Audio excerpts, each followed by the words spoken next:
Back to एनजीकॉन academy students. और हमारा जो नेक्स्ट टॉपिक है वो है सुपरपोजिशन ऑफ वेव्स। अच्छा जी, सुपरपोजिशन क्या है स्टूडेंट? सुपरपोजिशन है बेसिकली हमारे पास इंटरेक्शन ऑफ टू और मोर वेव्स, बल्कि इसको टू वेव्स ही कर देते हैं क्योंकि हमारे कोर्स में जो है वो टू वेव्स ही है। अब इंटरेक्शन जो है वो है हमारे पास तीन टाइप्स का। इंटरेक्शन हमारे पास इंटरफेरेंस भी हो सकती है, इंटरेक्शन हमारे पास बीट्स की फॉर्म में भी हो सकता है, और इंटरेक्शन हमारे पास स्टेशनरी वेव्स की फॉर्म में भी हो सकता है। ठीक है, सबसे पहले हम बात करते हैं जी इंटरफेरेंस की। तो इंटरफेरेंस के लिए शराइत क्या है कि दो वेव्स कब इंटरफेयर करेंगी? तो दो वेव स्टूडेंट्स हमारे पास तब इंटरफेयर करेंगी जब वो सेम डायरेक्शन में जा रही हो और उनकी सेम फ्रीक्वेंसी हो। बीट्स हमारे पास कब बनेंगी? जब हमारे पास सेम डायरेक्शन हो लेकिन जो फ्रीक्वेंसी है वो स्लाइटली डिफरेंट हो। और स्टेशनरी वेव्स कब बनेंगी? जब दो वेव्स हमारे पास ऑपोजिट डायरेक्शन में जा रही हो और उनकी फ्रीक्वेंसी जो है वो सेम हो। ठीक है, और स्टेशनरी वेव्स के लिए एक और शर्त ये भी है कि उनका फेस जो है वो, बल्कि इसको छोड़ दें आप लोग बस। ठीक है, तो इंटरफेरेंस बीट्स और स्टेशनरी वेव्स की ये शराइतें कि same direction same frequency, same direction different frequency, और opposite direction and same frequency. ठीक है, अब बारी बारी हम इनको डिटेल से करेंगे, जिसमें सबसे पहली चीज जो आ जाती है वो हमारे पास है इंटरफेरेंस। तो इंटरफेरेंस को देख लेते हैं। इंटरफेरेंस अगेन जब टू वेव्स ऐसे रिएक्ट करें कि वो सेम डायरेक्शन में जा रही हो एंड सेम क्या हो उनकी फ्रीक्वेंसी हो, तो तब वो क्या करती हैं? इंटरफेरेंस करती हैं। इंटरफेरेंस हमारे पास दो टाइप्स की होती है, एक को हम कंस्ट्रक्टिव इंटरफेरेंस कहते हैं, एक को हम डिस्ट्रक्टिव कहते हैं। तो शुरुआत करते हैं अपनी कंस्ट्रक्टिव इंटरफेरेंस से। तो कंस्ट्रक्टिव इंटरफेरेंस को समझने के लिए हम इस तरह करते हैं कि हम कहते हैं कि हमारे पास दो वेव्स हैं, एक ये वेव है, दूसरी हमारे पास ये वेव है। ठीक है, सेकंड सिनेरियो में कंसिडर कर लेते हैं कि एक ये वेव है, दूसरी वेव हमारी यहां से स्टार्ट हो रही है। थर्ड सिनेरियो में इस तरह से कंसिडर कर लेते हैं कि एक ये वेव है और सेकंड वेव हमारी यहां से स्टार्ट हो रही है। इन सारे सिनेरियोज में अगर आप स्टूडेंट्स देखें तो क्रस्ट जो है वो क्रस्ट के साथ मिल रहा है और ट्रफ जो है वो ट्रफ के साथ मिल रहा है। यहां पर क्रस्ट क्रस्ट के साथ मिल रहा है और ट्रफ जो है वो ट्रफ के साथ, फिर यहां पे भी क्रस्ट क्रस्ट के साथ और ट्रफ जो है आपका वो ट्रफ के साथ मिल रहा है। जब स्टूडेंट्स आपका क्रस्ट क्रस्ट के साथ और ट्रफ ट्रफ के साथ मिले तो क्या होता है ये देखने की बात है। एज अ रिजल्ट हमारे पास वेव का एम्पलीट्यूड ज्यादा हो जाता है, यानी कि ये वाला जो डिस्टेंस है ये ज्यादा हो जाता है। इसमें भी क्या होगा? एम्पलीट्यूड ज्यादा हो जाएगा, और इसमें भी क्या होगा? एम्पलीट्यूड इंक्रीज कर जाएगा। ठीक है, तो जब इस तरह की इंटरफेरेंस हो कि आपका क्रस्ट क्रस्ट के साथ मिले और ट्रफ ट्रफ के साथ मिले तो क्या होता है? कंस्ट्रक्टिव इंटरफेरेंस होती है। अब यहां पर देखने वाली बात क्या है वो देखें आप लोग। अब ये तो हमें पता चल गया कि जी एम्पलीट्यूड इंक्रीज करता है और कंस्ट्रक्टिव इंटरफेरेंस होती है। अब यहां पर अगर आप देखें और मैं कहूं कि पाथ डिफरेंस कितना है, तो पाथ डिफरेंस आप लोग देख सकते हैं कि इधर 0 पाथ डिफरेंस है। अगर मैं इसकी बात करूं तो इसके और इसके बीच में पाथ डिफरेंस कितना है? 1 वेव का है। तो यहां पर पाथ डिफरेंस कितना था? 1 वेव का था। फिर अगर मैं इसकी और इसकी बात करूं तो यहां पर पाथ डिफरेंस कितना था? ये 1 वेव, ये 2 वेव, तो यहां पर 2 लैम्डा का था। ठीक है, फिर अगर मैं फेस की बात करूं तो ये है 0 डिग्री पे और ये भी है 0 डिग्री पे। फिर जब यहां पर 0 डिग्री है तो यहां पर भी 0 है, फिर यहां पर 0 डिग्री है तो यहां पर भी 0 है। तो फेस की अगर मैं बात करूं या एंगल की अगर मैं बात करूं तो वो क्या है, 0 डिग्री ही है। तो इन सब बातों से मैं ये लिख सकता हूं कि कंस्ट्रक्टिव इंटरफेरेंस जो हो रही है उसमें क्या है कि पाथ डिफरेंस आपका n लैम्डा के ऑर्डर में, यानी कि 0 लैम्डा, 1 लैम्डा, 2 लैम्डा, 3 लैम्डा, और फेस जो है वो आपका क्या है, 0 डिग्री है। और जब ये कंडीशंस होती हैं, ठीक है, तो आप लोगों ने याद रखना है कि एम्पलीट्यूड जो है आपका वो ऐड हो जाता है, यानी कि नेट एम्पलीट्यूड होगा आपका A1 प्लस A2। और क्योंकि amplitude is equal to intensity का अंडर रूट, तो इंटेंसिटी आपकी हो जाती है I1 प्लस I2। ठीक है, फॉर एग्जाम्पल अगर मैं कहता हूं कि ये वेव है,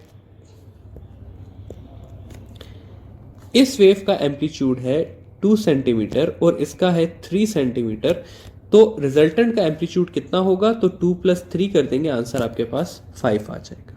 मैं कहता हूं फर्स्ट वेव का एम्पलीट्यूड है 10 सेंटीमीटर, सेकंड का है 15, तो कितना हो जाएगा, 25 सेंटीमीटर हो जाएगा। तो अगर परफेक्ट कंस्ट्रक्टिव इंटरफेरेंस हो रही है तो आपकी एम्पलीट्यूड क्या होगा, ऐड होगा, और इंटेंसिटी इस तरह से आप फाइंड कर सकते हैं। ठीक है, तो ये है जी आपके पास कंस्ट्रक्टिव इंटरफेरेंस। अब कंस्ट्रक्टिव के पास आगे जाते हैं, थोड़ा सा डिस्ट्रक्टिव, एब्सोल्यूट डिस्ट्रक्टिव इंटरफेरेंस को पढ़ते हैं। तो डिस्ट्रक्टिव इंटरफेरेंस क्या होगी। अच्छा, डिस्ट्रक्टिव इंटरफेरेंस के लिए भी इसी तरह की एग्जांपल लेके चलते हैं। मैं कहता हूं जी मेरे पास एक वेव है यहां पर इस तरह से, सेकंड वेव जो है वो यहां पर मेरे पास यहां से स्टार्ट ले रही है। फिर एक और सिनेरियो ले लेते हैं, उसमें सेकंड वेव जो है वो यहां से स्टार्ट ले रही है। फिर एक और आखिरी अपना सिनेरियो ले लेते हैं,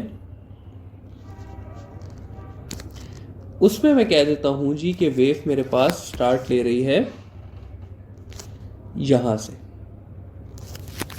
ठीक है, अब सबसे पहले देखने वाली बात क्या है, मैं कहता हूं जी कि यहां पर अगर आप देखें तो ट्रफ मिल रहा है आपका क्रस्ट के साथ और क्रस्ट मिल रही है ट्रफ के साथ। फिर यहां पर अगेन ट्रफ मिल रहा है क्रस्ट के साथ एंड वाइस वर्सा। फिर यहां पर अगेन अगर आप देखें तो उसी तरह हो रहा है। तो अब हम क्या कर रहे हैं कि हम क्रस्ट और क्रस्ट का इंटरेक्शन नहीं देख रहे, हम क्रस्ट और ट्रफ का इंटरेक्शन देख रहे हैं। और जब ऐसा इंटरेक्शन होता है तो आपके पास एम्पलीट्यूड डिक्रीज करता है। फॉर एग्जाम्पल मैं कहता हूं अगर ये 5 सेंटीमीटर है और ये 3 सेंटीमीटर है, तो इसका जो रिजल्ट बनेगा वो मेरे पास बनेगा 2 सेंटीमीटर। मैं कहता हूं ये भी 5 सेंटीमीटर है, ये भी 5 सेंटीमीटर है, तो ये एक दूसरे को नलिफाई कर देंगे। मैं कहता हूं ये 15 सेंटीमीटर है, ये 10 सेंटीमीटर है, तो इसके रिजल्ट में जो बनेगी वेव वो होगी 10 सेंटीमीटर की, सॉरी 5 सेंटीमीटर की, क्योंकि सब्ट्रैक्ट करना है हमने। तो इस चीज को हम कहते हैं डिस्ट्रक्टिव इंटरफेरेंस। अब वही चीज दोबारा से जरा सी डिस्कस करते हैं, पार्ट डिफरेंस वाली और फेस डिफरेंस वाली। अगर मैं यहां पर जरा सा पार्ट डिफरेंस देखूं तो यहां पर आपको नजर आएगा कि ये आधी वेव इससे आगे, तो पार्ट डिफरेंस कितना हुआ, λ/2। अगर मैं यहां पर देखूं तो यहां पर ये हो गई आपके पास एक वेव और यहां से यहां तक हो गई आधी वेव, तो ये है पार्ट डिफरेंस आपके पास 1.5 लैम्डा, या मैं इसको लिख सकता हूं 3/2 लैम्डा। फिर इसी तरह नेक्स्ट पे जाएंगे आप तो आप देख सकते हैं कि ये 1 वेव, ये 2 वेव और ये 2.5 वेव, तो कितना आगे है ये 2.5 लैम्डा। तो पार्ट डिफरेंस कितना हुआ 2.5 लैम्डा, या मैं इसको ऐसे भी लिख सकता हूं 5/2 लैम्डा। और अगर मैं कोई रैंडम डिस्टेंस ले लूं तो मैं लिख सकता हूं कि पाथ डिफरेंस इसका हो जाएगा n लैम्डा बाय 2। ठीक है, तो ये है जी इसका पाथ डिफरेंस। अब अगर मैं फेज फाइंड करने की कोशिश करूं तो ये वेव है जी आपकी 0 डिग्री पे, जबकि ये वेव जो है ये है 180 डिग्री पे। तो फेज कितना हुआ? 180 डिग्री हुआ। फिर यहां पर भी अगर मैं देखूं तो ये वेव है 180 पे, ये है 0 पे। फिर यहां पर अगेन ये 0 पर है और ये किस पे है? 180 पे है। तो हर केस में फेज कितना जा रहा है? फेज आपके पास जा रहा है पाई या 180 डिग्री। और जब ये दो कंडीशंस आपके पास पूरी होती हैं तो आपके पास जो एम्पलीट्यूड होता है वो हो जाता है सबट्रैक्ट। तो आपका नेट एम्पलीट्यूड हो जाएगा हायर वेव का एम्पलीट्यूड माइनस लोअर वेव का एम्पलीट्यूड। और इंटेंसिटी आपके पास हो जाएगी, नेट इंटेंसिटी हो जाएगी intensity of higher wave minus intensity of lower amplitude wave. ठीक है, तो इस तरह से आप इंटेंसिटी और एम्पलीट्यूड फाइंड कर सकते हैं। अब इस तरह की बात है स्टूडेंट्स कि मैं आप लोगों को कहता हूं, एक सवाल करता हूं आप लोगों से। सवाल कुछ इस तरह से है कि two waves of amplitude 2 centimetre, बल्कि इसको 5 centimetre and 8 centimetre interfere with each other. Which of the following is their resultant? या which of the following is their, हाँ ठीक है, their resultant। सवाल कर लेते हैं जी इस तरह से, इसके ऑप्शंस में लिख देता हूं। ऑप्शंस में लिख देता हूं 15 सेंटीमीटर, 2 सेंटीमीटर, 20 सेंटीमीटर और 9 सेंटीमीटर लिख देते हैं। ठीक है, तो अब सवाल ये है कि भाई दो वेव्स हैं, एक का 5 सेंटीमीटर है, दूसरे का 8 है। आपको नहीं बताया गया कि कंस्ट्रक्टिव इंटरफेरेंस है, डिस्ट्रक्टिव है, या उनके बीच की कोई इंटरफेरेंस है। बस आपसे ये पूछा है कि इसमें से कौन सा इसका सही आंसर है। तो इसका सही आंसर मैं आपको पहले बता देता हूं स्टूडेंट्स, इसका सही आंसर है 9 सेंटीमीटर। रीजन क्या है इसका? मैं कहता हूं कि 5 एंड 8 परफेक्ट कंस्ट्रक्टिव इंटरफेरेंस करते हैं। जब इन्होंने परफेक्ट इंटरफेरेंस की तो इनका एम्पलीट्यूड ऐड हो गया और वो आ गया 13 सेंटीमीटर। फिर मैं कंसिडर करता हूं कि ये परफेक्ट डिस्ट्रक्टिव इंटरफेरेंस करते हैं। तो जब ये डिस्ट्रक्टिव इंटरफेरेंस करेंगे तो 8 माइनस 5 हो जाएगा, जो कि हो जाएगा 3 सेंटीमीटर। इसके अलावा अगर ये किसी भी तरह इंटरफेरेंस करते हैं तो इनका आंसर होगा बिटवीन 3 एंड 13।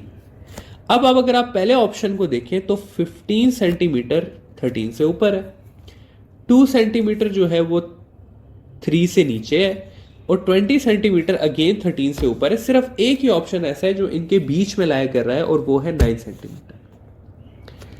ये हो गया जी कंस्ट्रक्टिव, परफेक्ट कंस्ट्रक्टिव और परफेक्ट डिस्ट्रक्टिव इंटरफेरेंस के सवाल।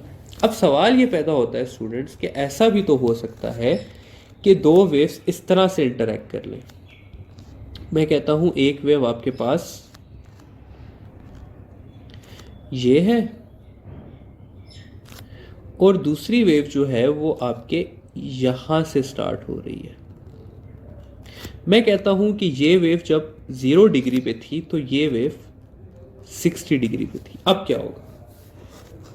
क्योंकि देखें स्टूडेंट्स, यहां पर कंडीशन तो दो ही है ना, सेम डायरेक्शन भी है और सेम फ्रीक्वेंसी भी है। तो अब इनके एम्पलीट्यूड पे क्या फर्क पड़ेगा?